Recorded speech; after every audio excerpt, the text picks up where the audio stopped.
How's your charts? How's your trend lines? How's your head and shoulders? I hear that's good for dandruff. Can you imagine if you had like the captain of an ocean going vessel, right? Navigating through the oceans of the world, through the waterways of the world. Captains and ocean navigators, they use charts.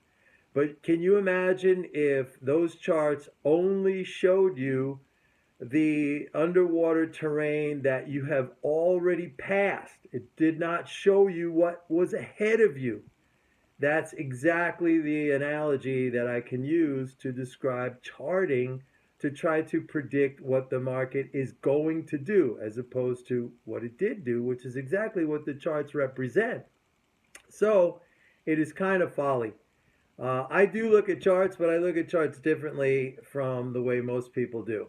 And the way I look at them was the way I learned how to look at them when I was a floor trader. Like, I kind of know how people are going to react at certain levels, at certain price levels based on a chart. It's very easy to understand. I mean, when it makes a new low, they're going to sell. When it makes a new high, they're going to buy. When it breaks a trend line, when a moving average crosses over, something like that. But I tend to go against those people because those are the zombies.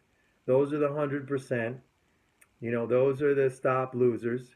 And they're wrong all the time. They might get lucky once in a while and they think they're finally catching on, right? But then they just lose it all back. So I take their money. That's what I do. Basically, that's my business model.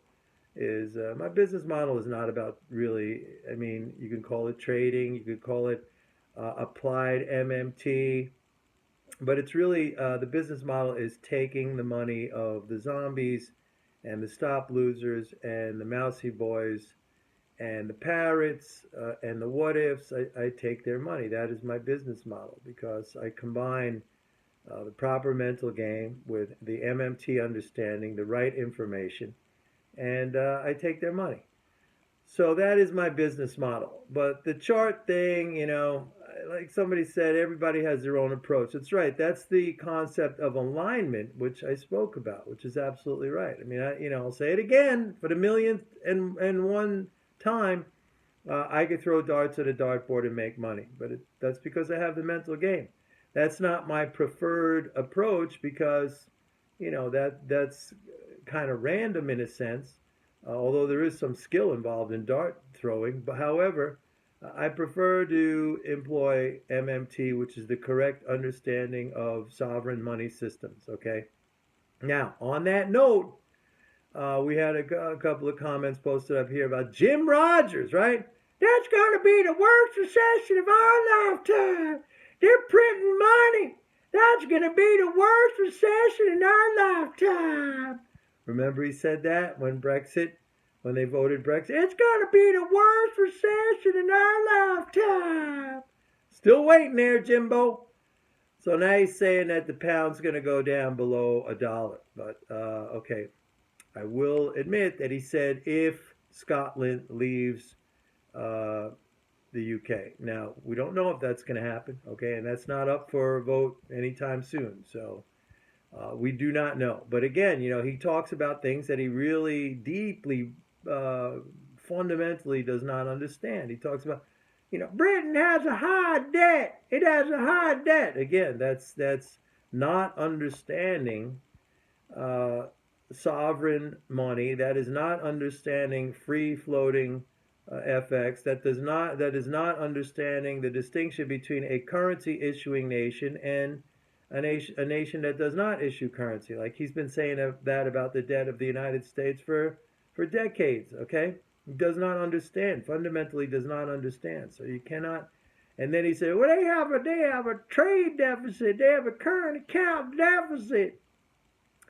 Wouldn't it be nice if all we needed to know was whether or not a nation ran a current account surplus or deficit? Then we just buy or sell the currency and we just, we retire in 6 months. Unfortunately, that's what I call axiomatic thinking.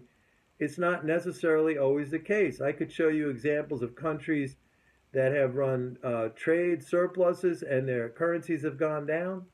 I can show you examples of countries that run trade deficits and their currencies go up. So just to say, Britain has a trade deficit. It's not enough. It shows his complete and utter lack of understanding. And by the way, as for his partnership there with George Soros 40 years ago, Soros has said publicly, and I think I posted this up here on one of my videos a long time ago. Soros has publicly come out and said that, Jim Rogers was not a very good analyst. So there you go. He got lucky basically because Soros made a lot of money, and I guess he was some kind of a partner in that early operation. He took his money. He bought a mansion here in New York City. Well, I'll tell you one thing he did that was good. He bought a mansion here in New York City in 1977 when the city was on the brink of bankruptcy. He got it for like no money. I think he said he paid like $50,000 for it or something ridiculous, over on the west side of Manhattan. And he sold it, I don't know, 7 or 8 years ago when he moved to China, which then he didn't stay very long in China. He stayed like 2 weeks after telling us for years and years, China's so fantastic, it's so great. He spent 2 weeks, it was so polluted, he moved to Singapore. Anyway, he sold that mansion for like 26 million bucks. That's his money, okay, basically, that's it. His investments are shitty. They're terrible. He's not a good investor. George Soros said it. Anyway, that's it for now, folks. How's your head and shoulders doing? It broke a trend line. The moving average crossed over. Yeah, my oscillator's oscillating. See ya.